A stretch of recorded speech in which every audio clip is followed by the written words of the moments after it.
welcome to my channel. It's morning time and it's time to get out to the studio. But first, I always have to pour a cup of coffee. I can't start my day without a cup of coffee. Let's pad out to the studio together.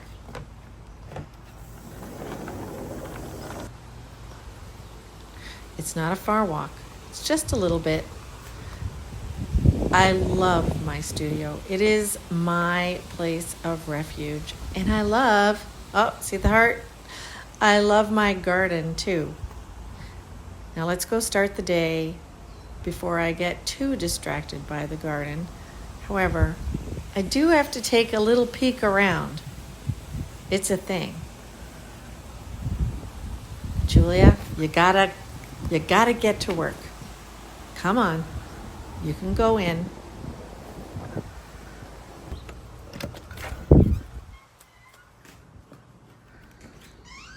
And here's the studio where chaos is reigning and I absolutely have to get control of it. But first, the apron has to go on and we'll just get some things situated.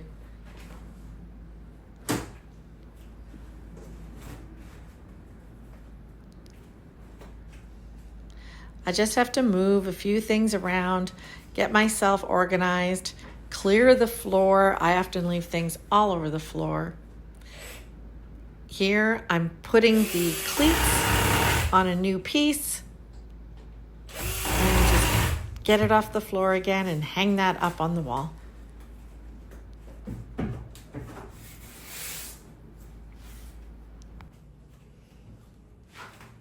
Good morning.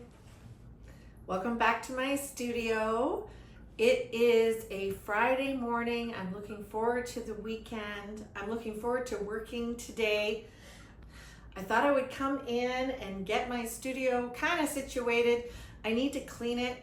I have stepped on chalk, so there is chalk ground into my floor. I need to give it a good wash, but I need to organize and stack paintings and get paintings photographed. So I think what I will do is kind of organize my studio today. I have a painting that I put on the easel that I think I'll film. I have to charge my camera. I'm almost out of battery, so I'll charge that first before I do some filming. But I think I'll film me finishing up the color blocking on this painting and possibly even some of the finishing of the painting that I'm working on. But today I think I'm going to clean out my studio. I don't know about you, I find that I work the best during the day. I work the best Monday to Friday, and I really do need to have that break on the weekend to recharge and get excited again for a Monday. However, my husband says I'm the worst. I do all my social media on my phone at nighttime. I do any recruiting that I do for Square Foot Show on my phone at nighttime. He says I'm the worst person to watch a movie with, or to engage with, especially when he asks me a question and I'm not focused. He says I'm like a teenager on my phone and complains a little bit about that. I get it, but that is when I tend to do my social media. So although during the day, if I take a little reel or if I take a little video, I will take a break and sit in my wonderful green chair and I will work away. And often, it's really funny because often if Doug pops in, I'll be sitting on my chair doing a reel or something and he's like, do you work? Do you work? Yes, I do. You can see by the mess that I create that I work. So today might be a little bit of organizing, but I always have to paint. I'm gonna have to paint, and then a little bit of organizing and getting my studio cleaned up so that on Monday I feel fresh when I get back to it. So now I'm gonna charge my phone. I might do a little bit of tidying while I wait for that, and then I'll come back in 1 second and show you what I'm working on in the easel. I'm working on this 36 by 60 of a scene that I took a photo of when I was vacationing last year in Kinesis Lake. So you'll see that I have started the color blocking and I'm building my shapes, and I have to do the sky yet. But first, I have to clean up this studio.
Do I let myself get distracted by peeling the paint off this?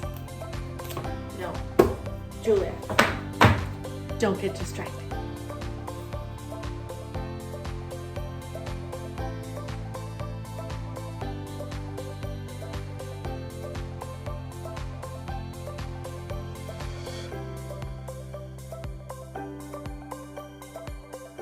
Once you get it in, I think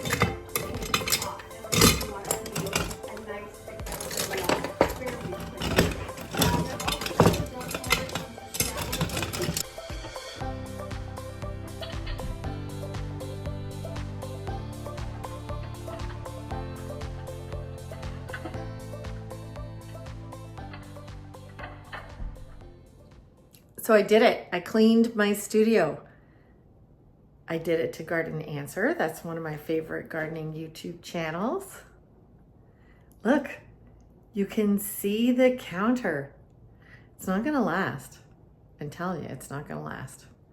But I'm so excited and it feels good. And it's Friday, so I know I can leave it relatively tidy. So let me show you what it looks like clean. Let me turn the camera around. So here's what it looks like clean. I found my twisty camera stand, so I'm gonna see if that's gonna help me today with videotaping. I find I get in the way, so I've got to figure out the best way to videotape so that you don't just see my back.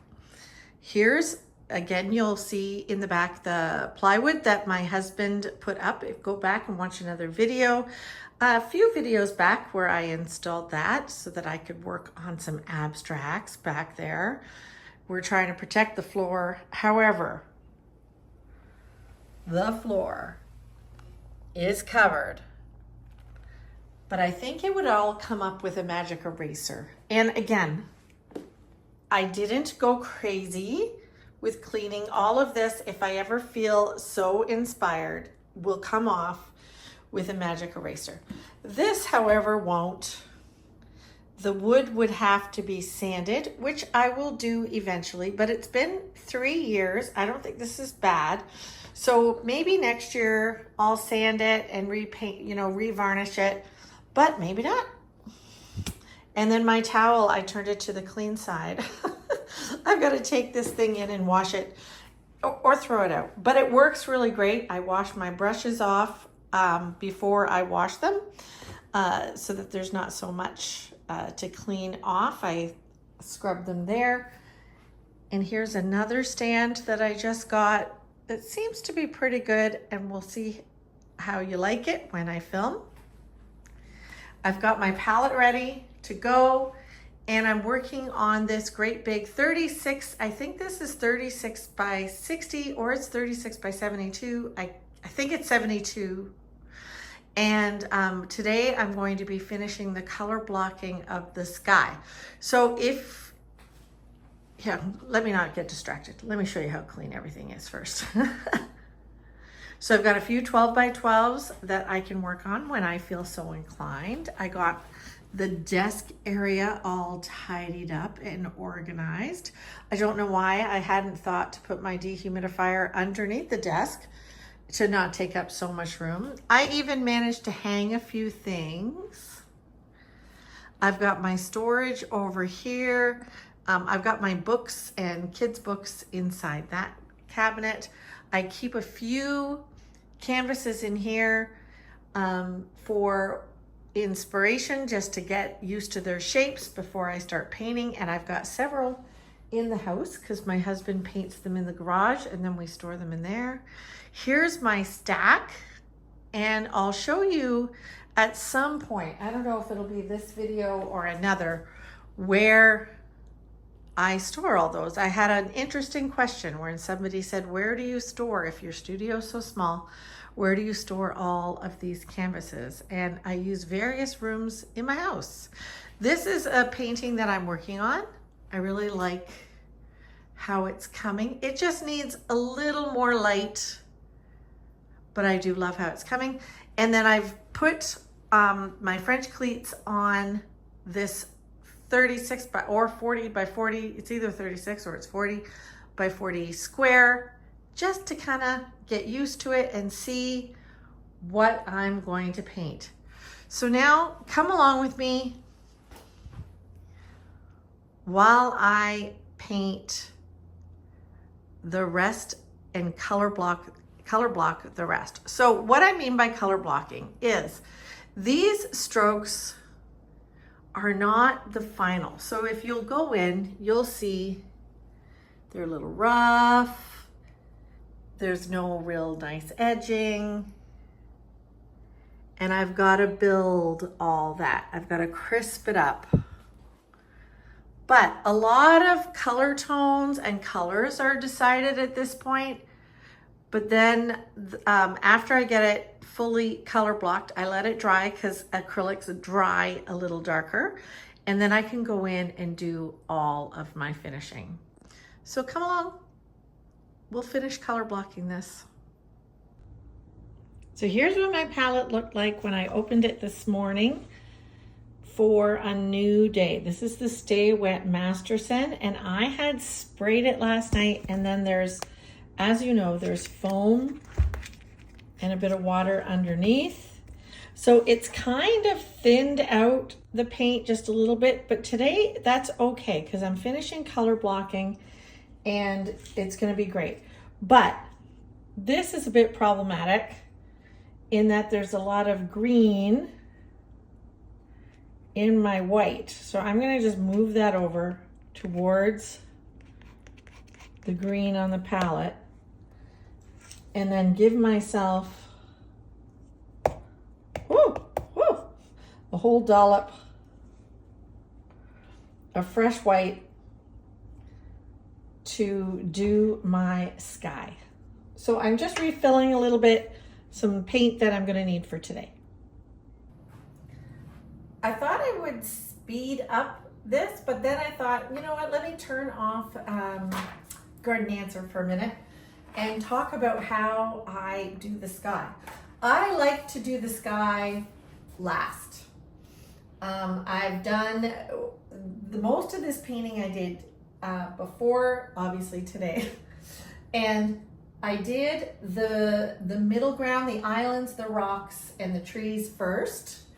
Then I built the waterscape, and now I'm doing the sky. I like the sky to live from the trees. I like to build them out from the trees so that they have a life of their own and they swirl around the trees. So my challenge today for myself is, this is in the reference, is a very calm sky. We'll see if I keep it so calm, but I want the area to be a little bit more calm because that's where I want your eye to rest. There's a lot happening, but you need to have a space for your eye to rest and directional strokes that keep you coming into the painting. So probably my sky will come in a little bit like this. So you come in, you'll spend some time looking around here, and then see this strong curved line here. This is going to bring you back down around and into the rest of the painting, back up, and these will take you back into the center again. I don't know why it works, but it does. You need to have those directional, get some groove on, those directional strokes that draws the eye. And it's pouring outside my studio. If it's a little dim in here, that's why. So, okay. So with that, I am going to paint without talking.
Okay, so I'm going to hand hold the camera for a few strokes so that you can see what I'm doing. See my hot mess of a palette.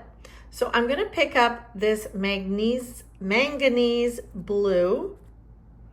Okay, so I've picked that up, dipping right into my white and a little bit of the lighter blue. Then I come to the canvas, and what I'm doing is I'm painting this manganese blue towards the top because the sky generally gets a little bluer.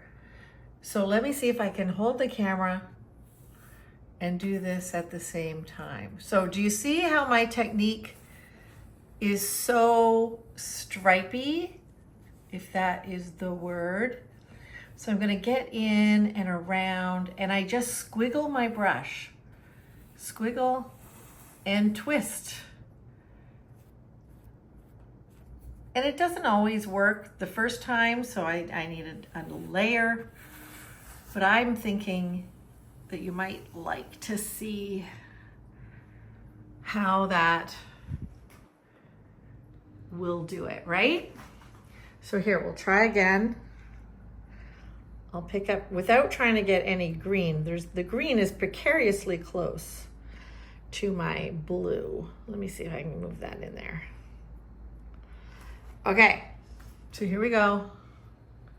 Up to the top. This is especially great for water. If I was painting, straight up water, this technique is fantastic.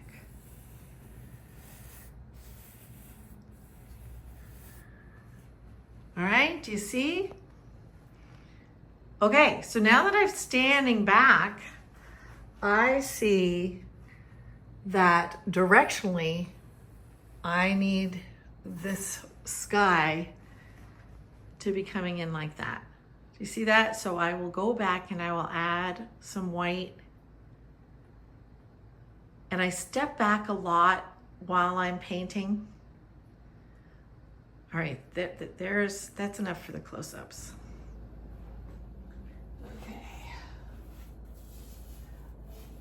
I find that manganese and white, when mixed together, oh my goodness, it's just so gorgeous.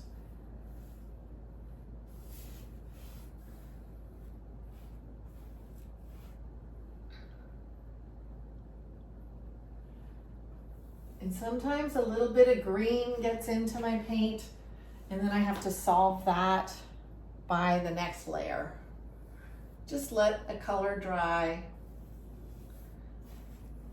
and solve it later. I love a good twist of the brush. So now, you know what? I've left this kind of sweeping U, and I kind of like it. So let me go in and pull out from this tree. I'm liking the glow that the sky has around, or the sky has around the trees. But I'm actually really liking this shape. Let's see what I can do with it.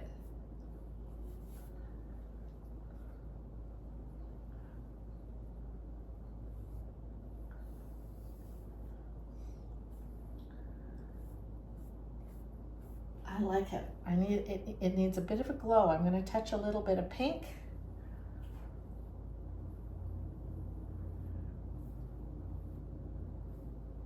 And here's the thing. A lot of times you're going to want a glow in your sky. And the yellow would be great. But when you touch the yellow too soon to the blue, you're going to get green.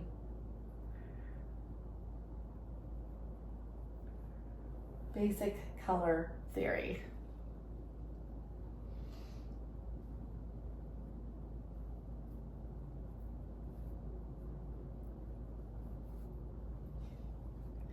And again, this is my color blocking layer. A lot of decisions are being made here.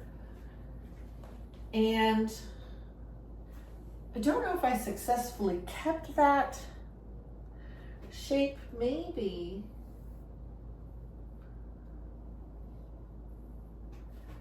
Maybe I need to add a little bit of darkness.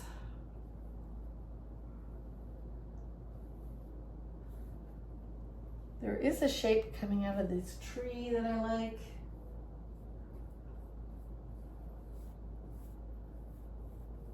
Anyway,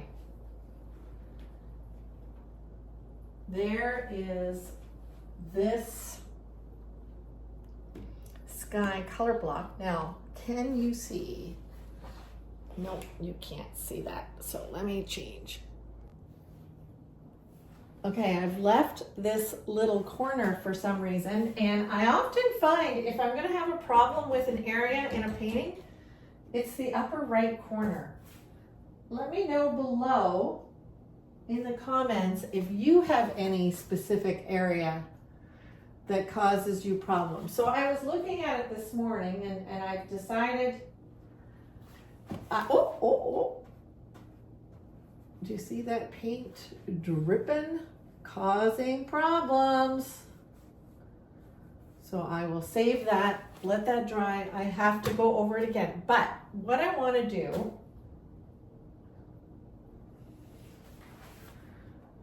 is this little bit of dark back here. That's a tree, right? But I think I might want to see some sky up there. So let me see if I'm right in what I'm thinking.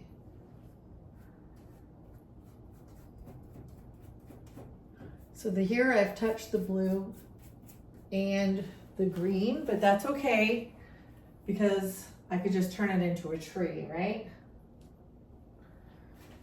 Here's a little more of the white.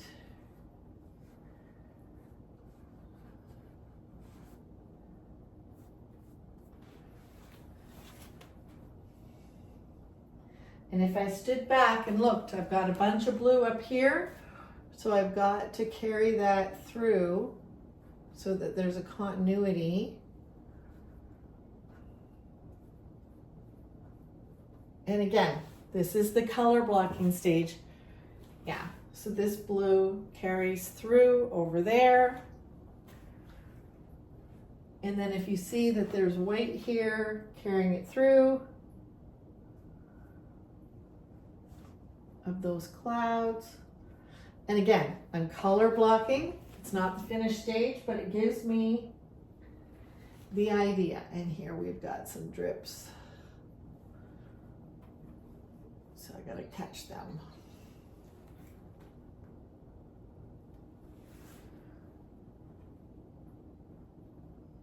So here's this piece color blocked.